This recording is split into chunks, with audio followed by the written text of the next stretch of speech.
Randy hated Dr. Weems. The man was old and weird, with buck teeth and cold hands.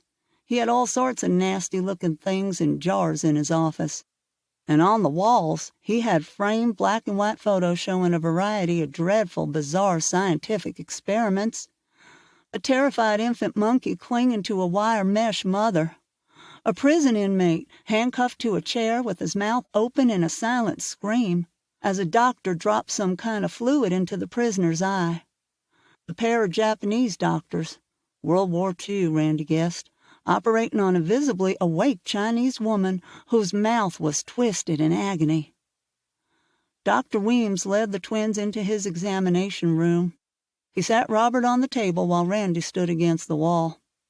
He stared at the floor and flexed his fists inside his pockets as the doctor cut Robert's sleeve away and made little tisking sounds. "I haven't seen you two boys in a while," said the doctor. "Nope," said Randy. "Your mother was a fine woman. She helped me with many things." "Sure," said Randy. "Okay, then, Robert. Let's have a look at your arm. Oh, yes, that's a break. How'd it happen?" "Fell off a ladder," said Robert. His voice was steely. Didn't sound much like Robert's usual voice. "How'd you fall off the ladder?" Robert hesitated long enough for Randy to glance up at him. Robert was staring at Randy with a strange expression he hadn't seen before. Was it anger?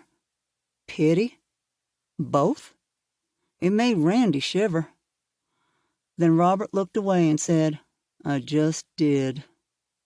"At least it's not compound," said the doctor. He laughed as if a compound fracture were funny.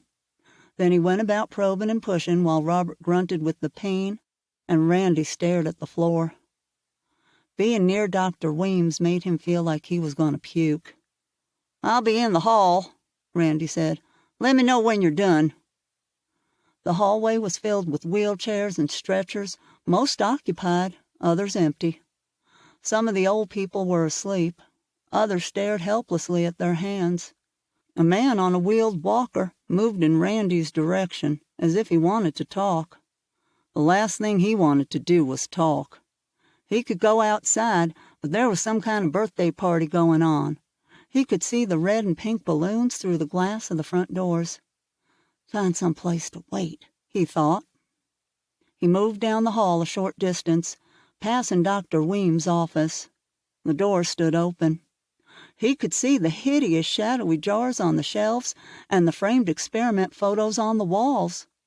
Can't this place get another fucking doctor? When the hell he gonna die? Past the nurse's station where two women in white looked over files, past the employees' lounge and a pair of restrooms, around a corner to a shorter, darker hall. On the left was a room with a sign, "Private Conference." He tapped on the door, and no one answered, so he peeked inside. There was a table in the middle with 6 chairs round about. Glancing back around the corner, he could see the man on the walker was still coming his way, waving. Randy stepped into the room and pulled the door shut. There. Good. He let out a breath. Another. The room had no window, but there was a chalkboard, a bookshelf crammed with volumes of various sizes and ages. His stomach twisted. I've been here before. Little noses, dark eyes. A tight and nasty taste formed in his mouth. I've been here before. I don't like this room. His breath caught, held. He shut his eyes and opened them again. I've been here. When was I here? Dark eyes, ratty, furry bodies, claws. And he remembered. His nightmare became a day terror. Rabbits. He could smell them. He could hear their claws on the floor. He could sense their closeness, even though he couldn't see them. Coming closer. He blinked, and there they were, sharp teeth and ratty fur, huge, furious eyes, dozens of them, crawling out from under the tables and chairs. Oh, my God!